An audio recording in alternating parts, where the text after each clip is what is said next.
Hey everybody, Guitar Zen 70 here, and I'd like to introduce a new segment I'm going to try out, and it's called Talking Rush. Um, and specifically today we're going to be talking about Subdivisions, and is this their greatest song? And add a little bit of a guitar lesson in here as well. So we'll see how the reception goes, and see if people like it, or if it's not just a jumbled mess.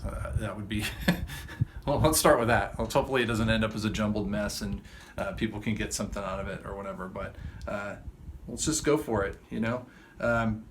Subdivisions, I'm a huge Rush fan. Number one, I grew up listening to Rush. How's that? I grew up listening to Rush. Started listening to, I think the first album was Moving Pictures. Listened to it to death. I was 11 or 12 when it came out, and I just loved it. It was my first introduction to rock music, and I loved everything about it, and went into their back catalog, and just, I think I basically lost touch with Rush a little bit after 1993, after Counterparts, which was a great album, by the way. I mean, my musical taste, like, I still loved Rush, and I still love them now, but my musical tastes just were different, at the time. And Rush is a band who never, they don't sit on their laurels. They don't stick with the same. It would have been real easy for them to keep making Moving Pictures over and over, and that's just not them. And so all good. But this particular song, Subdivisions, was actually played by Rush on the at the end of their North American tour in 1981, before the song had actually been recorded. So that's kind of interesting. A lot of bands will say, hey, this is a song off our new record, and the song is already recorded. In this case, the song hadn't been recorded yet, and they were playing it as part, or at least on their set list in the 81 North American tour. So it was after the success of Moving Pictures. I think there was just another tour there, kind of, the last leg, or they took a break and went out again. So I thought that was interesting. The album, Signals album, was recorded at Les Studios in Quebec, the same place they recorded Moving Pictures and the same place they recorded Permanent Waves. It was produced by themselves, Rush and Terry Brown again, and the Subdivisions part, it was a Subdivisions in the high school halls, that part. That was, what was that guy's name? Is the name going to escape me? Oh gosh, who was that? Mark Daly, I think his name was. Mike, or I think it was Mark Daly. He's the, he was a TV news anchor, I think, in Toronto. So I think it was Mark Daly. Yeah, he got the part of the repeating Subdivisions. It wasn't Neil. I think the old folklore was that was Neil Peart doing that. At least that's the folklore that I heard, but it wasn't him. So anyway, this song is really just about, how judgmental people get and can be, when they're confined to certain groups, and, how essentially we're shunned if we don't meet certain standards. And it was really one of the reasons why I really, really like this song, is because of the time that it came out. I was just 12 years old, and that's the time when you're just kind of seeing the world. You're growing into a teenager, and you're seeing the world, and that's so prevalent right then, right? That whole conform or be cast out. Those lyrics in the high school halls, in the shopping malls, conform or be cast out. So that just stuck with me a lot. And I read later that was Neil's first stab at actual, and not fantasy lyrics, but they were actual real life lyrics, coming from real life. And boy, did he knock it out of the park, just amazing. Another reason I really love the song, it's an immediate powerhouse. It comes right out of the gate, bam. Probably the best, well, it is the best song, in my opinion, on the album. They started off with a home run, on the album. And it leads you to right into the fact that, hey, this is a keyboard-laden album. It's very dominated with keyboards, but it doesn't matter. Look how great this is. Look how great this song is, and it's still a keyboard-laden album. And they were good at that. It's starting off with a bang, you know. Permanent Waves, Spirit of Radio. Moving Pictures was Tom Sawyer, you know. And they're real good at starting off with those kind of powerhouses or whatever. Another reason is the mix of the guitar and the keyboard is just huge in this song. Absolutely huge. And they use that repeating, it's a repeating B note, Alex does throughout the whole.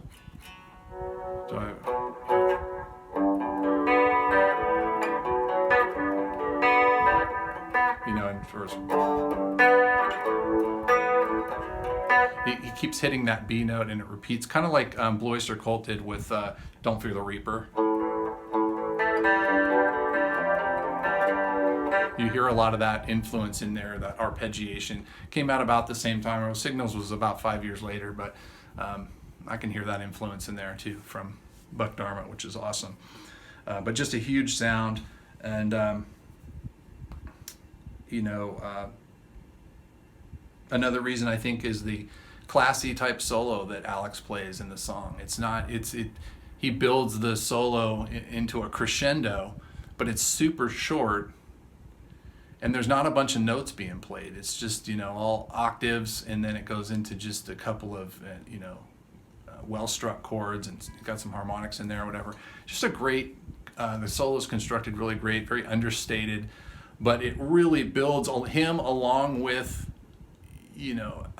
Neil's work on the drums really stand out during his solo and to end the solo, and it just builds the song into a crescendo. It's awesome. Not to impugn what Geddy's doing, of course, never can. They're all working hard all the time, but those are the two parts that I really enjoyed in the solo. Neil's drumming is absolutely superb throughout the entire track. Probably, I could make a case for a number of his, Tom Sawyer is an amazing drum track. They all are, but Subdivisions has just got some crazy syncopation and big rolls and time signatures, and it's just tasty. Love that. But anyway, so those are some of the reasons to make my case for why Subdivisions could be their greatest song. Is it their greatest song though? I don't know. You tell me. You tell me what you think their greatest song is. But I think Subdivisions is right there. I love Old Rush. I'm not, like I said, I lost touch with them after about 93. But hey, they got buckets full of great songs. So I'd be curious to hear what you think. So let's dig into this cut a little bit. I'm just going to show you the parts. Everything is in G, A, and B pretty much. I think there's an F sharp in there or whatever. But I'm not going to break it down note for note. I'm just going to try to show you a little bit what's going on. Okay, so the intro, and basically get a good distorted tone, but not overly saturated. Leave yourself some room with the volume knob. I like to do things on about 7 or 8, and then leave yourself some room to crank it up for some different parts. So the intro, you're looking at F sharp. It's like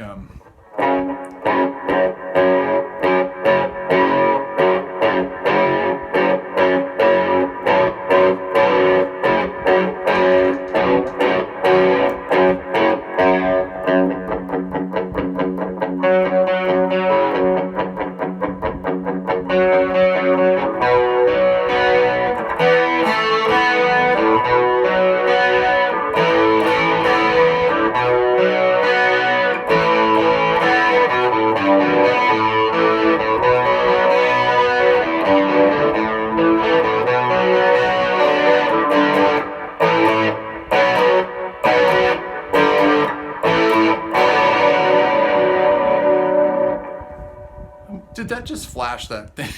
My low battery light comes on in the middle of that. Can you believe that? So anyway, the last chord is just bar the E in there. Instead of a B, add that low. Okay. So yeah, and then the repeating, it goes back to, He keeps coming back to this, and he adds a little bit more bite each time he's playing it. And he's just skipping from the D.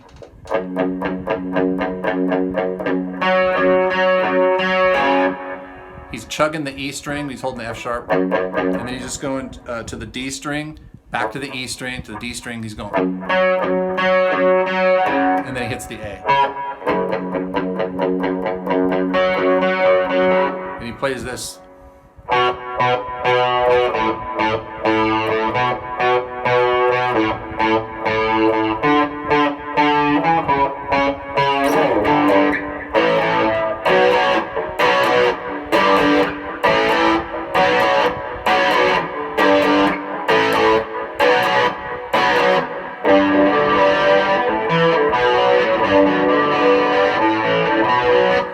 So let's break that down a little bit. When he comes in here, that's why I say if you leave yourself some room on the volume knob, the first time he goes to the G, you can hear that it's muted a little bit because his volume's down a little bit from doing this. Right? So he comes in here. Then he cranks his knob up.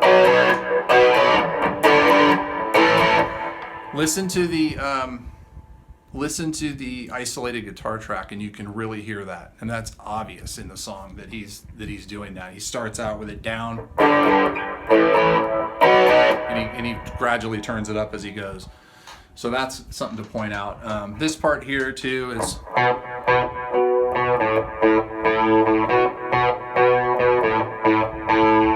he hits this 3 times on the fifth fret D, 7, 4, twice. Real short slide here. You can go from like the 6th or 7th. Doesn't matter what. It's not a. It's just.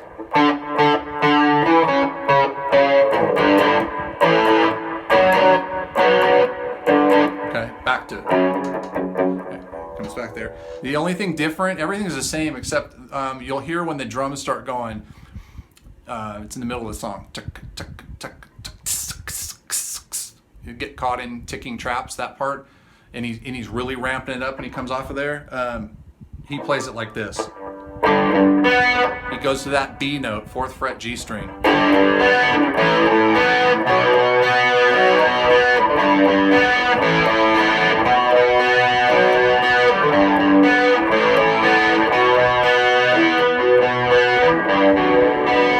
I don't know if I showed you this part.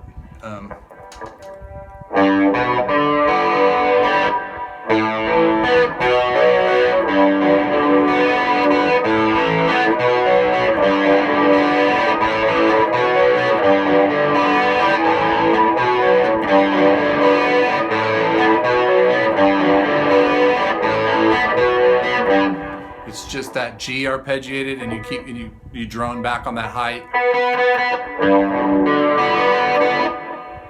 This is open A, second fret D, 4th fret G. Then play a B power chord.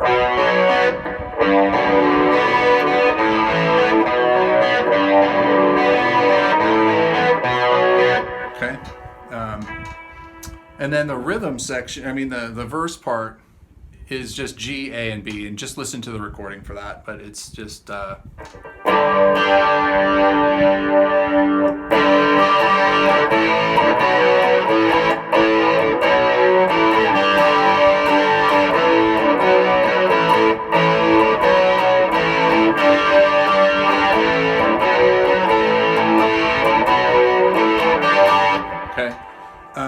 And then let's just pop the solo real quick. Pretty easy solo. He's playing octaves here. 5th fret on the A string, and then 7th fret on the D string, and you're just muting out on the G string, and you're just muting out the D.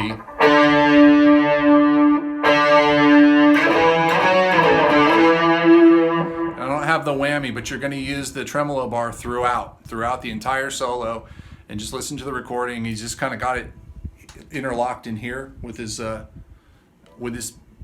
pinky, but there's no dips and dives. It's just real. Actually, not a huge fan of his tremolo style myself, but it's definitely unique, and and Alex is the man, and he's 100 times guitar player I'll ever hope to be. So it's just my thing. Anyway, so he goes like this.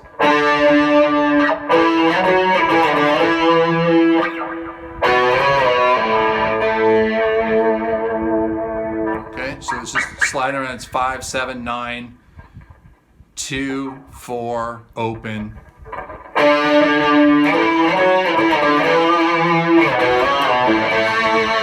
So this is an open A, and the A on the G string.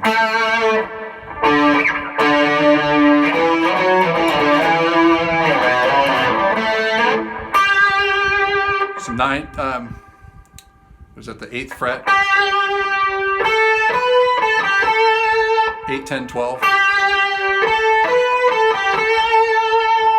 9, 10 on the E string. And then you're going to start on the 5th fret, B and G. You're just going to play these harmonics.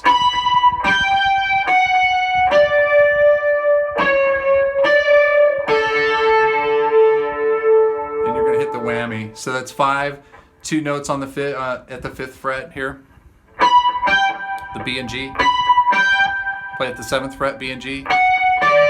4th fret on the A. And then 7th fret on the G and D.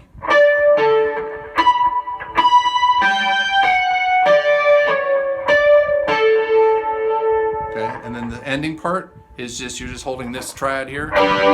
It's 7th on the G, 8th on the B, 7th on the E. So you're just gonna hit the top 2.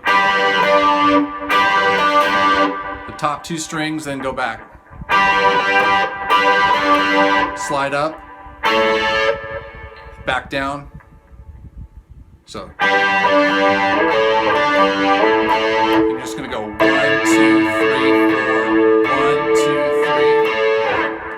3. All you do is you move that shape up 1 step.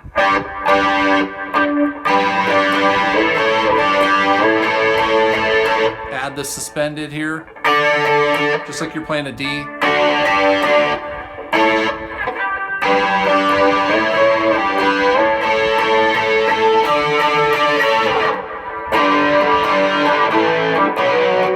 So I hope I explained that okay, but just listen to the record. Here's the chords right here. You totally got it, right? So it's just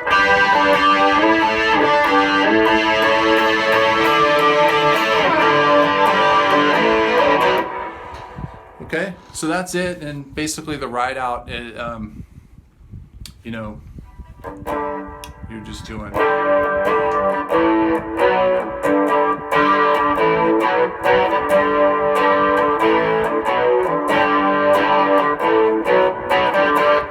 Instead of going back and forth from the B and the A string or whatever. But anyway, I hope you got something out of that little mini lesson there, and I hope it wasn't too jumbled. I tried to keep my thoughts succinct and together.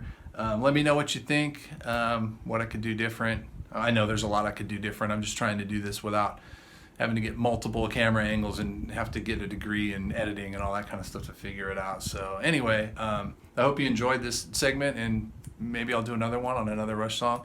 So my final verdict is Subdivisions Rush's greatest song? No, it's not, but it's damn close. Guitars in 70 out. You have a great day.